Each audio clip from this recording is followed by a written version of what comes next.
नमस्कार दोस्तों, एक बार फिर से आप सभी का स्वागत है।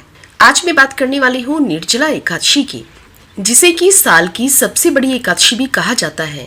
यानी कि ज्येष्ठ मास में पड़ने वाली ज्येष्ठ मास शुक्ल की एकादशी को हम निर्जला एकादशी कहते हैं। दोस्तों, जैसा कि इसका नाम है और नाम के अनुसार ही इस एकादशी का व्रत निर्जल रहकर किया जाता है। यानी कि हर एकादशी में जल फल हम ये सारी चीजें लेकर व्रत करते हैं, परंतु इस एकादशी में शास्त्रों का विधान है कि निर्जल रहकर यानी कि जल के बिना इस एकादशी का व्रत करना चाहिए। आप लोगों के बहुत सारे ऐसे प्रश्न होंगे कि क्या जो लोग हर एकादशी का व्रत करते हैं वह जल लेकर इस एकादशी का व्रत भी कर सकते हैं। और साथ ही साथ आपके मन में ये भी प्रश्न होगा कि एकादशी के एक दिन पहले जो हमारा दशमी वाला नियम होता है, उस दशमी नियम के दिन क्या हम बिना पानी के या फिर रात को 12 से 4 बजे के बीच में पानी ले सकते हैं या फिर नहीं। और एकादशी से एक दिन शाम को खाना खाने के बाद जो हम पानी पीते हैं, क्या उसके बाद भी पानी पी सकते हैं या फिर उसके पश्चात पानी नहीं पीना है। तो इस प्रकार के कुछ क्वेश्चंस आप सभी के मन में होंगे। और इस बार की एकादशी की बहुत ज़्यादा दुविधा वाली स्थिति है कि इस एकादशी का व्रत हमें किस दिन रखना चाहिए और किस दिन नहीं रखना चाहिए।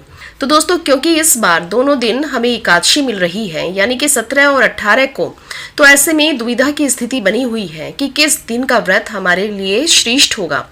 तो आज पूरे तरीके से जानेंगे कि किस दिन का व्रत हमें रखना चाहिए और किस दिन की एकादशी का व्रत संपूर्ण फल देने वाला माना जाएगा। तो आज की इस वीडियो में आप ये सभी कुछ विस्तार पूर्वक जानेंगे। तो दोस्तों, वीडियो में आगे बढ़ें उससे पहले आप सभी से एक विनम्र निवेदन है कि यदि अभी तक आपने वीडियो को लाइक नहीं किया है तो वीडियो को लाइक करके चैनल को सब्सक्राइब कर दीजिए और साथ ही साथ बेल आइकन को जरूर प्रेस कर दीजिए और तुरंत के तुरंत कमेंट बॉक्स में जय श्री हरि जरूर लिख दीजिए, जिससे कि प्रभु की कृपा सदा सर्वदा आप पर और आपके परिवार पर बनी रहे। दोस्तों, निर्जला एकादशी बहुत विशेष है। यदि आप किसी भी एकादशी का व्रत ना भी रखते हो तो आप निर्जला एकादशी का व्रत जरूर धारण कर लीजिए। वैसे तो इस समय भीषण प्रचंड गर्मी पड़ रही है, इसलिए यह व्रत थोड़ा कठिन जरूर रहेगा, लेकिन यदि निर्जल रहकर आपने एकादशी का व्रत कर लिया तो आपको इसका अद्भुत परिणाम प्राप्त होगा। तो शास्त्रों के अनुसार इस एकादशी का व्रत धारण करने से आपको संपूर्ण जो साल में 24 एकादशियां होती हैं उनका पूरा फल प्राप्त होता है। बहुत सारी दुविधा की स्थिति है कि इस व्रत को प्रथम बार यानी कि यदि पहली बार कोई व्रत रख रहा है तो क्या इस व्रत को कर लेना चाहिए या फिर नहीं। तो इसका आंसर है जी हाँ, आप जरूर कर सकते हैं। इसमें कोई भी परेशानी की बात नहीं है। स्त्री, पुरुष या फिर बच्चे कोई भी इस एकादशी का व्रत धारण कर सकते हैं। तो हर स्थिति में एकादशी का व्रत पावन और पुनीत पर्व होता है। अब यह जानेंगे कि एकादशी का व्रत हमें किस दिन करना चाहिए।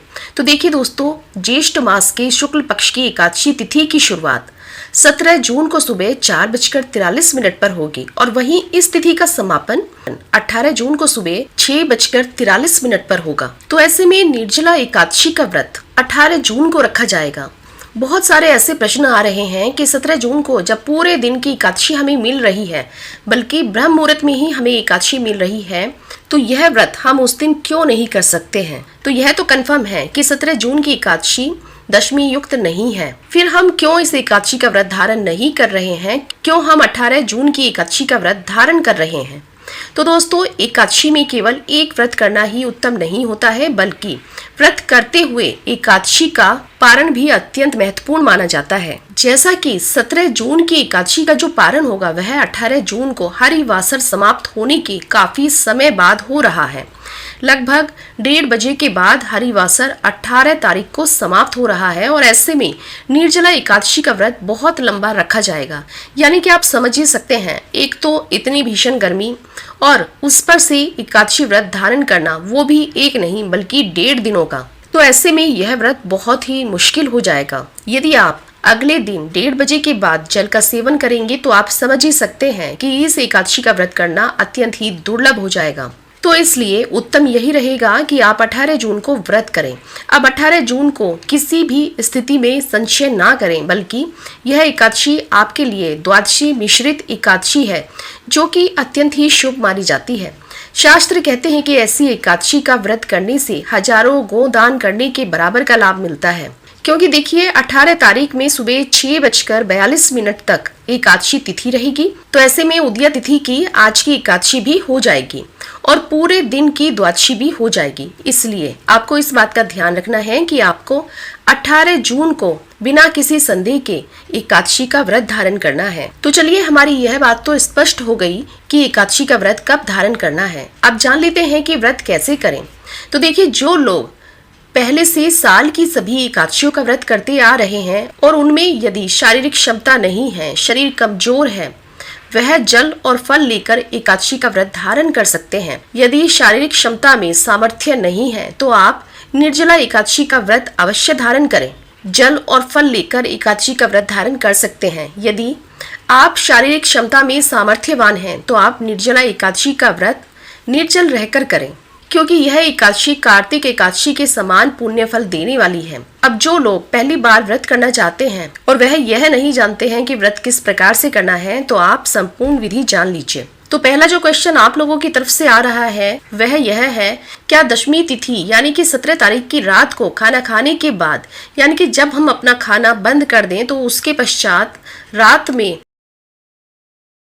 हम पानी पी सकते हैं या फिर नहीं पी सकते हैं? जैसा कि अन्य एकादशियों में होता है कि 4 बजे भोर में उठकर पानी पी लेते हैं, क्या इस एकादशी में भी ऐसा किया जा सकता है? तो देखिए, आप रात को 12 बजे की रात को जितनी आपकी इच्छा हो आप उतना पानी पी सकते हैं, लेकिन अन्य किसी वस्तु का सेवन आपको नहीं करना है। और आपको पानी कब पीना है? आप पानी 3:30 बजे तक पी सकते हैं। तो इस प्रकार एकादशी का व्रत रखने से एक दिन पहले आप रात को 3:30 बजे से पहले पानी पी सकते हैं। इसमें आपको किसी भी प्रकार का दोष नहीं लगेगा, क्योंकि इस व्रत में जब सूर्योदय होता है तो सूर्योदय से लेकर अगले दिन सूर्योदय तक आपको यह व्रत रखना होता है। और वहीं पर 18 तारीख में जब आप एक बार व्रत का संकल्प ले लेंगे तो 18 और 19 की रात को आपको पानी नहीं पीना है। आप तब तक पानी नहीं पिएंगे जब तक कि आप पारण न कर लें। एक और बात का आप विशेष तौर से ध्यान रखिएगा कि किसी भी स्थिति में किसी के कहने पे या फिर सुन करके जो लोग भगवान विष्णु की पूजा करते समय आचमन में अधिक जल लेते हैं, वह ऐसा ना करें। आचमन केवल 3 बार ही किया जाता है और वह भी थोड़े थोड़े जल से। तो इस तरीके से करके आपको अधिक पानी नहीं लेना है। ध्यान रखें, यदि क्षमता नहीं है तो आप जैसे अन्य एकादशियों का व्रत करते हैं उसी प्रकार से कर लें।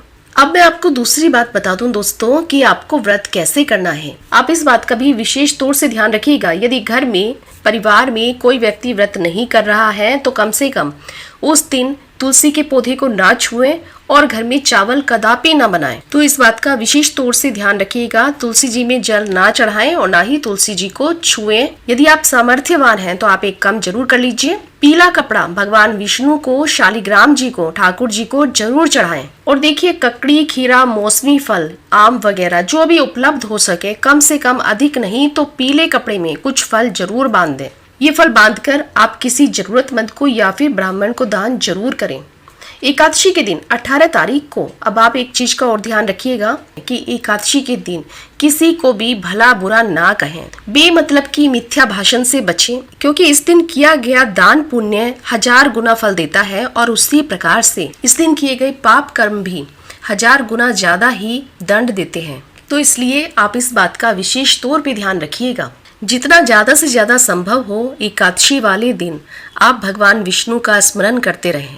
एकादशी वाले दिन इस बात का भी आप ध्यान रखिएगा, कोई भी जरूरतमंद यदि आपके घर में आता है तो आप सबसे पहले उसको पानी जरूर पिलाएं और यदि संभव हो तो आप उसकी सहायता करने की भी कोशिश करें। निर्जला एकादशी का व्रत करते हुए आप रात्रि में जागरण करें, अखंड दीप तुलसी के पास और भगवान विष्णु के पास जलाएं। ऐसा करने से आपके जीवन से लाखों समस्याएं समाप्त हो जाती हैं और जो भी व्यक्ति ऐसा करता है भगवान विष्णु की कृपा उस पर सदैव बनी रहती है। और भगवान विष्णु की कृपा बरसने का तो मतलब आप समझते ही हैं। यदि एक बार किसी व्यक्ति के ऊपर भगवान विष्णु की कृपा हो जाए तो उस व्यक्ति के सारे दुख, संकट, कष्ट समाप्त हो जाते हैं। घर के बड़े बुजुर्ग जो भी उस दिन एकादशी का व्रत रखते हैं जितना यथासंभव हो आप उनकी सेवा करने का प्रयास करें। एक और बात का आप विशेष तौर पे ध्यान रखिएगा कि एकादशी का व्रत करने से ही व्रत समाप्त नहीं हो जाता है। जब तक आप इस व्रत का पारण सही समय पर और सही प्रकार से नहीं कर लेते तब तक यह व्रत समाप्त नहीं माना जाता है। अर्थात पारण करने के पश्चात ही आपको इस व्रत का पुण्य फल प्राप्त होगा। इसीलिए इस व्रत में पारण को अत्यंत महत्वपूर्ण माना जाता है। आप सारी बातों के बारे में जान चुके हैं, तो चलिए अब पारण के बारे में भी बात कर लेते हैं। पारण कब और कैसे करेंगे? तो दोस्तों, ज्येष्ठ मास के शुक्ल पक्ष की एकादशी तिथि समाप्त 18 जून को सुबह 7:28 पर है। तो ऐसे में उदया तिथि के अनुसार निर्जला एकादशी पारण का समय 19 जून को सुबह 5:24 से आरंभ होकर 7:28 तक रहेगा। आप इस बीच में किसी भी समय पारण कर सकते हैं। घर परिवार के लोग इस बात का जरूर विशेष तौर से ध्यान रखिएगा कि इस दिन आपको लहसुन, प्याज, मांस, मदिरा, चावल का सेवन बिल्कुल भी नहीं करना है। इस दिन परिवार के अन्य लोग जो भी भोजन करें वह बिल्कुल ही सादा भोजन होना चाहिए। अब आप सभी मेरे साथ एक बार श्री हरि के नाम का जयकारा लगा दीजिए। जय श्री हरि। दोस्तों, आज की वीडियो में आपने एकादशी से जुड़ी हुई सभी जानकारियां प्राप्त कर ली हैं। उम्मीद करती हूँ कि आपको ये वीडियो पसंद आई होगी। यदि आपको ये वीडियो पसंद आए तो वीडियो को लाइक कीजिए और चैनल को सब्सक्राइब कर लीजिए। आपसे पुनः भेंट होगी इसी प्रकार की जानकारियों के साथ। धन्यवाद।